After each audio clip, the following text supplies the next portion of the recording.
ஒருமுறை லட்சுமி தேவிக்கும் தர்மத்திற்கும் இடையில் வாக்குவாதங்கள் நடந்தன. நான் பெரியவன் என்றால் நான் பெரியவன் என்ற வாதம் அதிகரித்துக் கொண்டே வந்தது. அப்போது லட்சுமி தேவி, நாம் இருவரும் இந்திரதேவரிடம் செல்வோம். அவரே நமக்கு சரியான பதிலை தருவார் என்று சொன்னாள். சரி என்று சொல்லி தர்மமும் லட்சுமியும் இருவரும் சேர்ந்து தேவேந்திரன் இந்திரனிடம் சென்றனர்.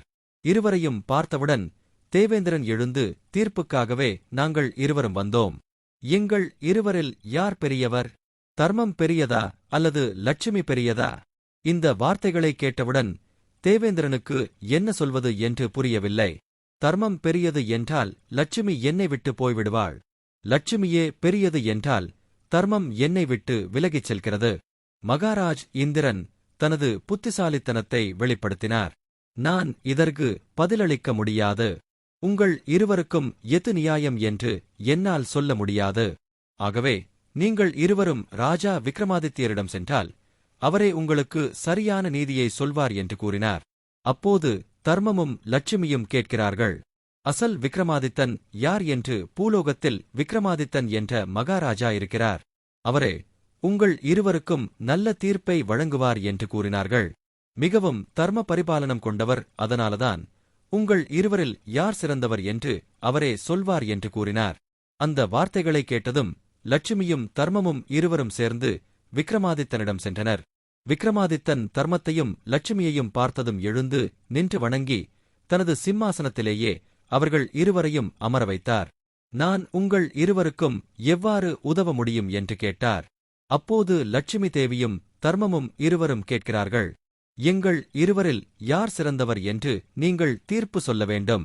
அதற்காகவே நாங்கள் உங்களிடம் வந்தோம் என்று சொல்லி எங்கள் இருவரில் யார் சிறந்தவர் என்று கேட்க, அப்போது தர்மம் சொல்கிறது, நானே சிறந்தவன் என்று. தர்மம் இல்லாவிட்டால் ஒவ்வொரு உயிரினத்தின் வாழ்க்கையும் வீணாகிவிடும். தர்மம் இல்லாமல் வாழும் மனிதர்கள் ஒரு சடலத்திற்கு சமம். லட்சுமி சொல்கிறாள், பணம் இல்லாவிட்டால் மனிதர்களின் வாழ்க்கை நரகமாகிவிடும் என்று சொல்கிறாள். அவர்கள் வறுமையில் வாழ வேண்டியிருக்கும். அவர்கள் துரதிர்ஷ்டசாலிகள் ஆவார்கள். அவர்களுக்கு துக்கமே மிஞ்சும்.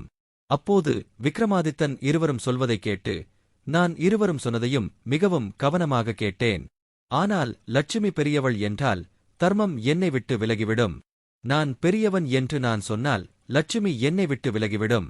அப்போது நான் பணமில்லாதவன் ஆகிவிடுவேன்.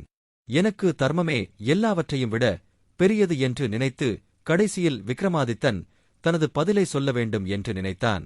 விக்ரமாதித்தன் சொல்கிறான், தர்மமே எனக்கு மிகவும் பெரியது என்று சொன்னான். தர்மத்தை விட சிறந்தது வேறு எதுவும் இல்லை. தர்மம் இல்லாவிட்டால் மனித வாழ்க்கைக்கு மதிப்பு இல்லை. அவனது வாழ்க்கையில் எந்த ரசங்களும் இருக்காது. தர்மம் இல்லாத மனிதன் மிருகத்திற்கு சமம். அவன் மனிதனாக பிறந்தும் எந்த பயனும் இல்லை. பணம் இல்லாவிட்டாலும் மனிதன் வாழ்வான். ஏழையாகவே இருப்பான். ஏதோ ஒன்றை உண்டு வாழ்வான். ஆனால் தர்மம் இல்லாமல் வாழும் மனிதனுக்கு எந்த மதிப்பும் இருக்காது. அதனால்தான் தர்மமே சிறந்தது என்று கூறினார். அந்த வார்த்தைகளை கேட்டதும் லட்சுமி தேவிக்கு மிகவும் கோபம் வந்தது. லட்சுமி தேவி, நீ என்னை அவமதித்தாய். நீ மிகவும் அகங்காரத்துடன் இருக்கிறாய். நீ தர்மத்தை சிறந்தது என்று சொன்னாய். அதனால்தான் நான் உன்னை விட்டு போகிறேன். இன்றிலிருந்து நீ மிகவும் ஏழையாகி விடுவாய் என்று சொல்லி அங்கிருந்து சென்றுவிட்டாள். தர்மம் விக்ரமாதித்தனிடமே தங்கிவிட்டது. பார்த்து கொண்டிருக்கும்போதே விக்ரமாதித்தன் ஏழையாகிவிட்டான். அவரிடம் ஒரு குதிரையும் ஒரு வாளும் மட்டுமே எஞ்சி இருந்தன. இப்போது அவருக்கு யாருடைய உதவியும் இல்லை. அவருக்கு யாருடைய உதவியும் தேவையில்லை. அவர் அங்கிருந்து முன்னேற விரும்பினார். குதிரையின் மீது அமர்ந்து தனது வாளுடன் அவர் சென்று கொண்டிருந்தார். அப்படி செல்லும்போது வழியில் அவருக்கு அவரது சகோதரியின் வீடு தெரிந்தது.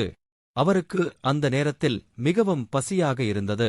அவர் ஓய்வெடுக்கவும் விரும்பினார். அதனால் விக்ரமாதித்தன் நினைக்கிறான், நான் என் சகோதரி வீட்டிற்குச் சென்று ஏதாவது சாப்பிட்டு ஓய்வெடுக்க வேண்டும் என்று விக்ரமாதித்தன் நினைத்தான். சகோதரி வீட்டிற்குச் சென்றான். அங்கு இருந்தவர்கள் அனைவரும் தன் சகோதரியிடம் சென்று விக்ரமாதித்தன் வந்தான் என்று சொன்னார்கள். அப்போது அவனுடைய சகோதரி கேட்கிறாள், என் அண்ணன் எப்படி இருக்கிறான், எப்படி வந்து கொண்டிருக்கிறான் என்று கேட்டாள். அப்போது அவர்கள் குதிரையின் மேல் வந்து கொண்டிருக்கிறார்கள் என்றும் அவனுடைய உடைகள் மிகவும் அழுக்காகவும் கிழிந்தும் இருக்கின்றன என்றும் சொன்னார்கள். உடனே விக்ரமாதித்தனின் சகோதரி, அவரை குதிரைகள் இருக்கும் இடத்திற்கு அழைத்துச் செல்லுங்கள், அவர் அங்கேயே தங்குவதற்கு ஏற்பாடு செய்யும்படி கூறினார். நான் சிறிது நேரத்தில் வருகிறேன் என்று விக்ரமாதித்தன் கூறினார். அவள் அரண்மனைக்குள் நுழைந்ததும் அங்கிருந்த வீரர்கள் விக்ரமாதித்தனை குதிரைகள் இருக்கும் இடத்திற்கு அழைத்துச் சென்று குதிரைகள் வசிக்கும் இடத்திலேயே விக்ரமாதித்தனை வைத்தனர். அனைத்தையும் பார்த்தும் விக்ரமாதித்தன் எதுவும் பேசவில்லை. இதற்கிடையில் விக்ரமாதித்தனின் சகோதரி அவரை காண வந்தபோது ஒரு ரொட்டியை எடுத்துக்கொண்டு அவரிடம் வந்தார். அதை பார்த்ததும் விக்ரமாதித்தனின் கண்களில் நீர் வந்தது.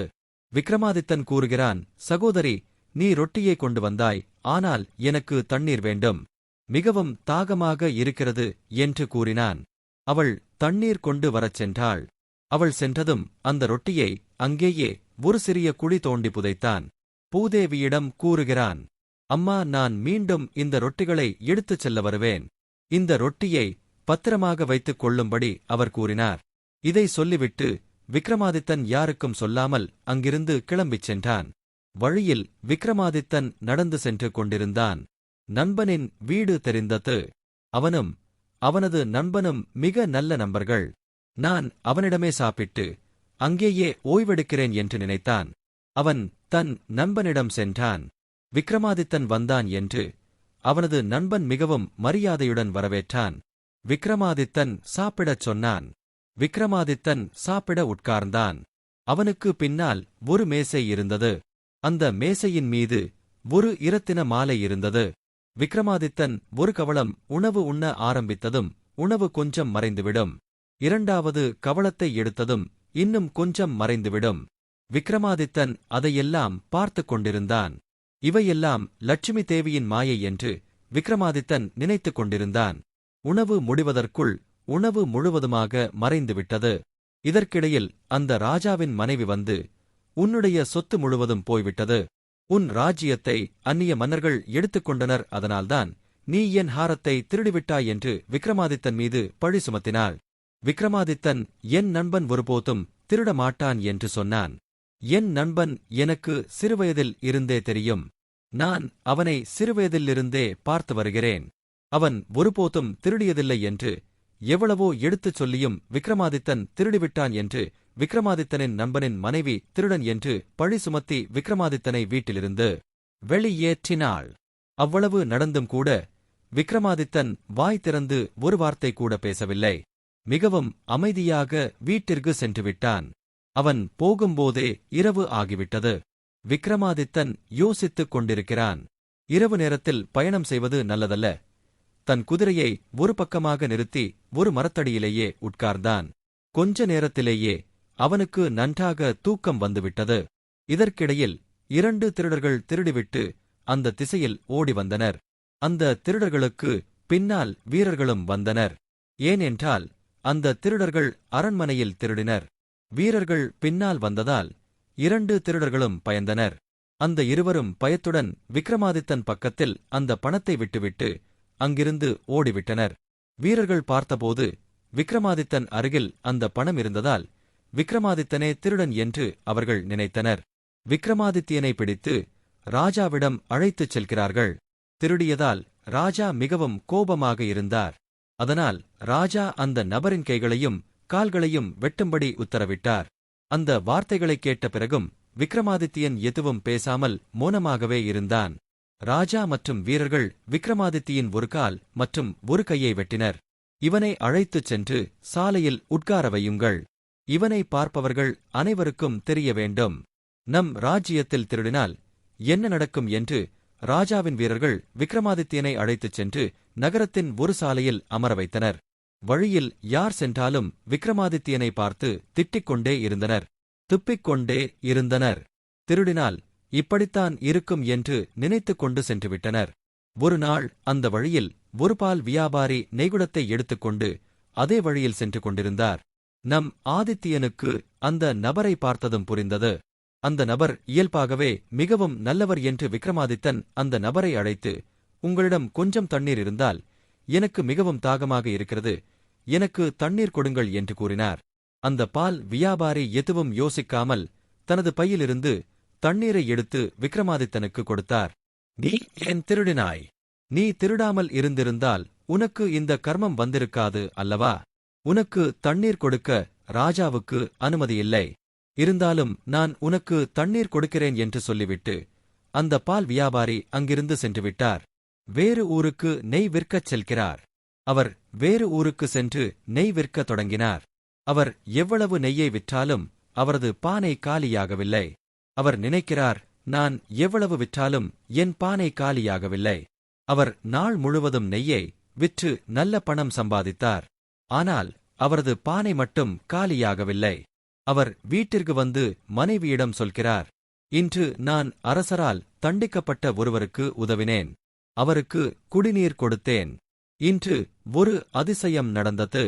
நான் எவ்வளவு நெய்யை விற்றாலும் நம்முடைய நெய் காலியாகவில்லை. நெய் பெருகிக் கொண்டே வந்தது என்று எனக்கு தோன்றுகிறது. அவர் ஒரு தெய்வீக ஆத்மா என்றும் மிகவும் நல்ல மனிதர் என்றும் அப்போது அந்த பால் வியாபாரியின் மனைவி கூறுகிறாள். நமக்கு குழந்தைகள் இல்லை. நாம் தனிமையாகிவிட்டோம். அந்த நபரை நம் வீட்டிற்கு அழைத்து வாருங்கள். நாம் அவரை நம் குழந்தை போல நினைத்து அவருடன் சேர்ந்து வாழ்வோம். அந்த வார்த்தைகளை கேட்ட பால் வியாபாரி கூறுகிறார், நீ சொன்னது நன்றாக இருக்கிறது. ஆனால் நான் அவரை நம் வீட்டிற்கு அழைத்து வர வேண்டும் என்றால் ராஜாவிடம் சென்று அனுமதி பெற வேண்டும். அப்போது அவரது மனைவி கூறுகிறார், அந்த நபருக்கு கைகளும் கால்களும் இல்லை. நாம் அவருடன் இருந்தால் அவரது மனமும் அமைதியாக இருக்கும். மனைவி சொன்னதைக் கேட்டு அந்த பால் வியாபாரி ராஜாவிடம் செல்கிறார். ராஜாவிடம் சென்று, மகாராஜா, நீங்கள் யாருடைய கால்களையும் கைகளையும் அகற்றி சாலையில் அமர வைத்தீர்களோ அவரை நான் என் வீட்டிற்கு அழைத்துச் செல்ல விரும்புகிறேன் என்று கூறினார். அந்த வார்த்தைகளை கேட்டதும் ராஜா சொன்னார், அவன் செய்த தவறுக்காக நான் அவனது கைகளையும் கால்களையும் வெட்டிவிட்டேன். இப்போது எனக்கு அவனுடன் எந்த வேலையும் இல்லை. நீ விரும்பினால் அவனை அழைத்துச் செல்லலாம் என்று சொன்னார். அதைக் கேட்ட பால் வியாபாரி மிகவும் மகிழ்ச்சி அடைந்தார். தனது வேலைக்காரர்களின் உதவியுடன் விக்ரமாதித்யனை தனது வீட்டிற்கு அழைத்துச் சென்றார். அவருக்கு குளிப்பாட்டி நல்ல ஆடைகளை உடுத்தி உணவு கொடுத்தார். விக்ரமாதித்யனிடம் சொன்னார், இன்று முதல் நீ எங்களுக்கு மகன். நாங்கள் வயதானவர்கள் ஆகிவிட்டோம். எங்களுக்கு குழந்தைகள் இல்லை. முதுமையில்தானே குழந்தைகளின் தேவை இருக்கும். அதனால்தான் உன்னை எங்கள் வீட்டிற்கு அழைத்து வந்தோம். நீ எங்கள் மகனாக இருப்பதற்கு சம்மதமா என்று கேட்டார். அப்போது விக்ரமாதித்தன் சொன்னான், நான் உங்கள் மகனாக ஆவது சம்மதமே என்று விக்ரமாதித்தன் சொன்னான். அந்த பால் வியாபாரியிடமே அவரது மகனாக அங்கேயே தங்கிவிட்டான். அந்த ராஜ்யத்தின் ராஜாவுக்கு ஒரு மகள் இருந்தாள். அவள் எப்போது பாட்டு பாடினாலும் தீபங்கள் பிரகாசித்தன. அவள் மாலையானதும் பாட்டு பாடினாள்.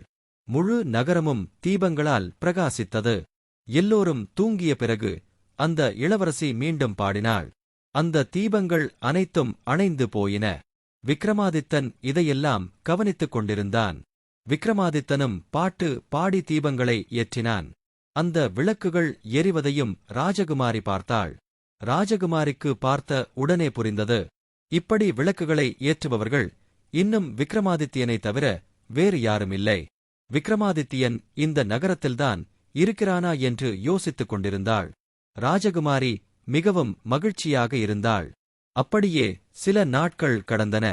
சில நாட்களுக்குப் பிறகு ராஜா தனது மகளுக்கு சுயம்வரத்தை ஏற்பாடு செய்தார். மிகவும் தூரத்திலிருந்து ராஜகுமாரர்கள் வந்தனர். அதே நேரத்தில் ராஜா அந்த பால் வியாபாரிக்கு உத்தரவிட்டார். 100 கிலோ நெய் வேண்டும் என்று நீ அந்த வேலையை பார்க்கச் சொன்னாய். அப்போது அந்த பால் வியாபாரி மிகவும் தர்ம சங்கடத்தில் ஆழ்ந்தார். இளவரசியின் சுயம்வரத்திற்கு நெய் விளக்குகளை ஏற்ற வேண்டும். 100 கிலோ நெய் வேண்டும். நான் எங்கிருந்து இவ்வளவு நெய்யை கொண்டு வருவது? அப்போது விக்ரமாதித்தன் கூறுகிறான், தந்தையே, நீங்கள் கவலைப்பட வேண்டாம். அந்த வேலையை என் பொறுப்பில் விட்டுவிடுங்கள். நான் அந்த வேலையை பார்த்துக் கொள்கிறேன் என்று சொன்னான். அப்போது பால் வியாபாரி கேட்கிறான், பாபு, உனக்கு கால்கள் கைகள் இல்லை. நீ எப்படி நெய்யை கொண்டு வர முடியும் என்று கேட்டான். எங்கே போவாய்? நீ எங்கிருந்து கொண்டு வருவாய் என்று விக்ரமாதித்தன் சொல்கிறான். நான் சொன்னேன் அல்லவா, என் மீது விட்டுவிடுங்கள். நீங்கள் கவலையின்றி இருங்கள். நாளை ராஜகுமாரி சுயம்வரத்திற்கு நானும் வருவேன். நீங்கள் போகும்போது என்னையும் அழைத்துச் செல்லுங்கள் என்று சொன்னான். தந்தை, நீங்கள் மகாராஜாவிடம் சொல்லுங்கள். 100 கிலோ நெய் தருகிறேன் என்று ராஜா அவர்களின் மாளிகையிலிருந்து நெய்யை எடுத்துச் செல்ல வீரர்கள் வந்தனர்.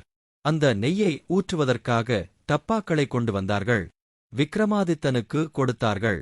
இரவு நேரமானதும் விக்ரமாதித்தன் தன் சக்தியால் அந்த டப்பாக்கள் நிறைய நெய்யை நிரப்பினார். காலையில் எழுந்து அந்த பால் வியாபாரி பார்த்தபோது தன் டப்பாக்கள் அனைத்தும் நிரம்பியிருப்பதை பார்த்து மிகவும் சந்தோஷப்பட்டார். தன் மகன் மிகவும் சிறந்தவன் என்று நினைத்து அந்த நெய் அனைத்தையும் ராஜா மாளிகைக்கு அனுப்பி வைத்தார். ராஜகுமாரி சுயம்வரத்திற்கு செல்ல தயாரானார்கள். தன் மகனையும் தயார் செய்தார். விக்ரமாதித்தன் அழகான ஆடைகளை அணிந்து தனது ஊழியர்களின் உதவியுடன் ராஜ தர்பாருக்கு அழைத்துச் செல்லப்பட்டார். ராஜமகாலுக்கு தூர தூரத்திலிருந்து பல மகாராஜாக்கள் வந்திருந்தனர். அவர்கள் அனைவருக்கும் சிம்மாசனங்கள் போடப்பட்டன. அவர்கள் சிம்மாசனத்தில் அமர்ந்தனர். ஆனால் விக்ரமாதித்தன் ராஜமகாலில் ஒரு மூலையில் அமர்ந்தான்.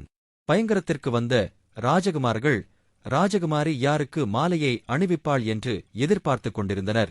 இளவரசி பூமாலை பிடித்துக்கொண்டு விக்ரமாதித்யனை தேடிக் கொண்டிருந்தாள். அவள் நினைத்தாள், நான் திருமணம் செய்து கொண்டால் விக்ரமாதித்யனைதான் திருமணம் செய்து கொள்வேன். நான் அவரது பாடலை கேட்டேன். அவர் இந்த நகரத்தில்தான் இருக்கிறார். அவர் சுயம்வரத்திற்கு நிச்சயம் வருவார். அதே யோசனையுடன் அவள் ராஜா விக்ரமாதித்யனை தேடிக் கொண்டிருந்தாள். ஆனால் அவளுக்கு ராஜா விக்ரமாதித்யன் எங்கும் தென்படவில்லை. அவளது பார்வை ஒரு மூலையில் அமர்ந்திருந்த அந்த நபர் மீது விழுந்தது. ஆனால் அவரது உடலிலிருந்து அவரது முகத்திலிருந்து ஏதோ ஒரு அறியாத ஈர்ப்பு சக்தி அவளுக்கு இருந்தது. அதை பார்த்தவுடன் இளவரசிக்கு புரிந்தது. அவர்தான் விக்ரமாதித்தன் என்று. அந்த இளவரசி எதையும் யோசிக்காமல் அந்த பூமாலையை எடுத்துக்கொண்டு விக்ரமாதித்தன் கழுத்தில் போட்டாள். அங்கு இருந்த பெரிய பெரிய மகாராஜாக்கள் அனைவரும் பார்த்து கொண்டே இருந்தனர். அவர்கள் அனைவரும் மிகவும் கோபத்தில் இருந்தனர். மகாராஜாவிடம், நீங்கள் எங்களை அழைத்து மிகவும் பெரிய அவமானத்தை செய்துவிட்டீர்கள் என்று கூறினர். உங்கள் மகள் இந்த ஊனமுற்ற கைகள் இல்லாதவனை திருமணம் செய்யப் போகிறாள் என்று உங்களுக்கு முன்பே தெரியும். அவரும் எங்களை அழைத்து அவமானப்படுத்தினார் என்று கூறினர். அப்போது ராஜா, அனைவரும் என்னை மன்னியுங்கள் என்றார். கன்னி யாரை மாலை அணிவிக்கிறாளோ அவரே அவளுக்கு கணவர் ஆவார். அவளது திருமணம் அவருடனேயே நடக்கும். அதனால்தான் நான் உங்களை மன்னிக்கும்படி கேட்கிறேன். இளவரசியின் திருமணத்தை விக்ரமாதித்தனுக்கு செய்து வைக்க வேண்டியிருந்தது. ராஜா விக்ரமாதித்தனுக்கு திருமணம் செய்து வைத்து தனது மகளை மாமியார் வீட்டிற்கு அனுப்பி வைத்தார். விக்ரமாதித்தன் புதுமணப் பெண்ணை அழைத்துக் கொண்டு அந்த பால் வியாபாரியின் வீட்டிற்கே வந்தார்.